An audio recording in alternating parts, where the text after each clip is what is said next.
ఈ దొంగల రాజ్యం, దోపిడీ రాజ్యం తరిమి కొట్టాలంటే వచ్చే ఎన్నికల వాళ్ళని పంచి ఊడిపోయేలా ఓటేసి తరిమి తరిమి తరిమి కొట్టాలి. ఇక్కడ పవన్ కళ్యాణ్ ఆవేశంలో ఒక అర్థం ఉంది. ఎందుకంటే కాంగ్రెస్ వాళ్ళు పార్టీ ఆఫీసు గురించి అక్కడ నివసిస్తున్న భీమరావువాడ ప్రజల ఇళ్లను కూల్చేశారు. స్నానాలు చేయడానికి, వాళ్ళ ఆడపిల్లలు స్నానాలు చేయడానికి కనీసం బాత్రూమ్ లేవు. కాలేజీ స్కూల్కి వెళ్ళడానికి బయట స్నానాలు చేసి వాళ్ళు వెళ్ళేటప్పుడు అక్కడ ఉన్న ఆకతాయిలు అసభ్యంగా ప్రవర్తించారు. ఆ బాధ తట్టుకోలేక పవన్ కళ్యాణ్ గారు అప్పుడు ఆవేశంగా మాట్లాడడం జరిగింది. ఆయన ఆవేశంగా మాట్లాడతారంటారు. ఆయన ఆవేశం వెనకమాల ఒక కారణము, ఒక రీజను ఉంటుంది. కానీ వైసీపీ అంటే తప్పు తీసుకొని పళ్ళు రాళ్ళ కొడతాను కొడకల్లారా ఒక్కొక్కడికి చెప్తున్నా. ఈ ఆవేశంలో ఒక అర్థం ఉంది. పదే పదే కొన్ని సంవత్సరాల నుంచి తన ఫ్యామిలీ మీద, తన ఇంట్లో ఆడపడుచుల మీద, తన మీద ప్యాకేజీ స్టార్, మ్యారేజీ స్టార్ అని చెప్పి పదే పదే వాళ్ళు అధికారంలో ఉన్నప్పుడు ప్యాకేజీ తీసుకుంటే నిరూపించే అధికారం ఉన్నా కూడా అబండాలు వేసి package star, marriage star, marriage star family కోర్టులు ఉన్నాయి. ఫ్యామిలీ కోర్టులు చూస్తాయి. నీకు డబ్బులు ఇచ్చేది ప్రజలు.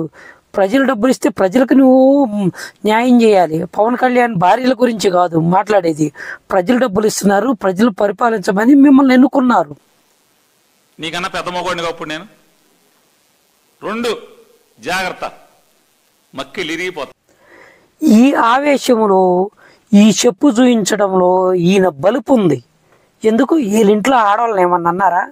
ఈయన ఏమన్నా అన్నారా నీ భార్య వదిలేసిపోయిందని? లేకపోతే జగన్మోహన్ రెడ్డి ఇంట్లో ఆడవాళ్ళ గురించి ఏమైనా మాట్లాడారా? ఇన్ని పెళ్ళిళ్ళు అన్ని పెళ్ళిళ్ళు అని. బాధ్యతాయుతంగా రాజకీయాలు చేయాలని చెప్పేసి పవన్ కళ్యాణ్ గారు రాజకీయాల్లోకి వచ్చారు. ప్రజల సమస్యలు, ప్రజల ఇబ్బందులు, ప్రజలు పడుతున్న బాధల గురించే మాట్లాడాలి. రాజకీయాలంటేనే ప్రజల సమస్యలు, ప్రజల బాధలు, ఇబ్బందులు అని చెప్పి తెలిసి ఆ విధంగా అతను ప్రవర్తిస్తుంటే వీళ్ళు బలుపుతో 2 చెప్పులు చూపిస్తున్నారు. వీడి బలుపుతో 2 చెప్పులు చూయించి మాట్లాడుతున్నారు. ఇది వీళ్ళు చేసే వ్యవహారము, వీళ్ళు చేసే ప్రజలకు ఉద్ధరించే పనులు. ప్రస్తావన చేస్తుంది. హిందూ ధర్మాన్ని పాటించి వాళ్ళు వ్యక్తిగతంగా పాటించి బయటకు వచ్చేటప్పటికి మీడియా వారి కోసమో లేదంటే ఇంకొంత ఎవరైనా సాటిస్ఫై చేయడం కోసం తెలియదు కానీ సాటి హిందువులు తోటి హిందువులను తిడతా ఉన్నారు. ఇది చాలా ఆక్షేపణీయం. దీంట్లో నేను ముస్లింస్ నిందించట్లా, అది క్రిస్టియానిటీ నిందించట్లా, కానీ బాధ్యత తీసుకున్న హిందువుల్ని నేను నిందిస్తున్నాం. బాధ్యత. ఇక్కడ పవన్ కళ్యాణ్ గారు ఎక్కడన్నా ఏరే మతాలను కానీ, ఏరే కులాలను కానీ దూషించడం కానీ, అసభ్యంగా మాట్లాడడం కానీ జరిగిందా? ఎక్కడా జరగల.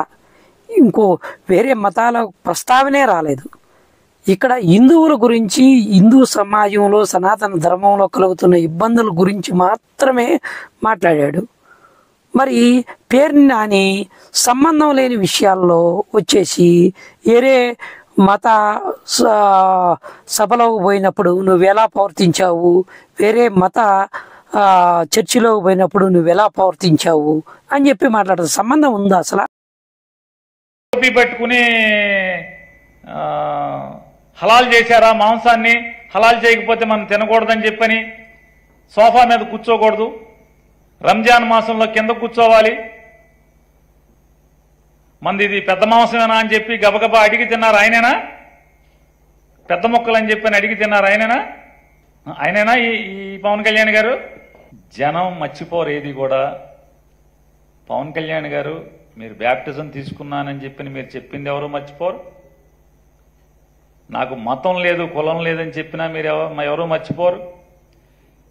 మీరు రష్యా చర్చిలో యేసు ప్రభువు యొక్క మందిరంలో మోకాళ్ళ మీద మోకాళ్ళ దండేసింది కూడా ఎవరు మర్చిపోరు. మీ పిల్లలకి క్రైస్తవ పేర్లు పెట్టుకున్నా కూడా ఎవరు మర్చిపోరు.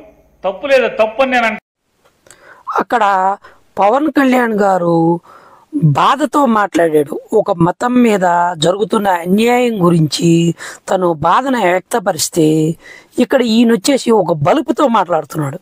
పవన్ కళ్యాణ్ గారు ఒక రాజకీయ నాయకుడు, ఒక పార్టీ అధ్యక్షుడు. ఆయన సమాజంలో అన్ని మతాలని అన్ని కులాలని గౌరవించాలి. వాళ్ళ ముస్లిం మతస్థుల దగ్గరికి వెళ్ళినప్పుడు వాళ్ళని గౌరవించి వాళ్ళ మతాచారాల గురించి చెప్పడము తప్ప. అది ఎట్లా తప్పవుతుంది అంటే ఆ మతం అక్కడికి పోయేసి నా కులం గొప్ప నా మతం గొప్ప అని చెప్పాలా? ఎవరన్నా చెప్తారా? ఇంకోటి చర్చిలోకి పోయి మోకాలు తండేసి మరి ఆ చర్చి ఆచారాలని గౌరవిస్తున్నాడు, మతాచార్యాలని. అది ఎట్లా తప్పవుతుంది? అది తప్పవుతుందా?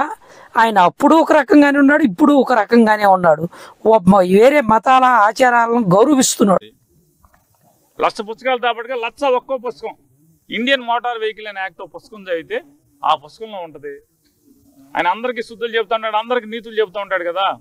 ఆ పుస్తకంలో చట్టం ప్రకారం ఏం చెబుతుందంటే మిలిటరీ గ్రీన్, ఆలివ్ గ్రీన్ అనే రంగు ఏ ప్రైవేట్ వ్యక్తులు వాళ్ళ సొంత వాహనాలకి వేసుకోకూడదు.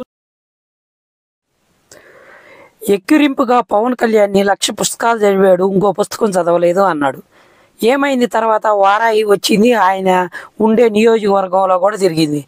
ఆయన చెప్పు తీసుకుని ఆయన కొట్టుకున్నట్టు అయిపోయిందిగా. బలుపుతో వచ్చి ముందు మాట్లాడడం ఎందుకు? ఆ 2 చెప్పులతో ఆయన చెంపలే పగల కొట్టుకోవడం ఎందుకు? వారాహికి ఆలివ్ గ్రీన్ వేయకూడదు, నిబంధనల విరుద్ధము, అది ఇది అని చెప్పేసి వచ్చేసి బలుపుతో, జీతగాడు కదా పరిగెత్తుకుంటూ వస్తాడు. మళ్ళీ ఓనర్ ఏమన్నా అంటాడేమో సరిగ్గా మనం రెస్పాండ్ అవ్వకపోతే, పని చేయకపోతే అని చెప్పేసి. ఇప్పుడు ఏమైంది? వారాహి అన్ని ప్రాంతాల్లో తిరిగింది. ఆయన చెప్పు తీసుకొని ఆ 2 చెప్పులు తీసుకొని ఆయన దౌడలో ఆయన పగలగొట్టుకున్నాడు. ఇట్లానే ఈ జీతగాడు పరిగెత్తుకుంటూ వస్తాడు.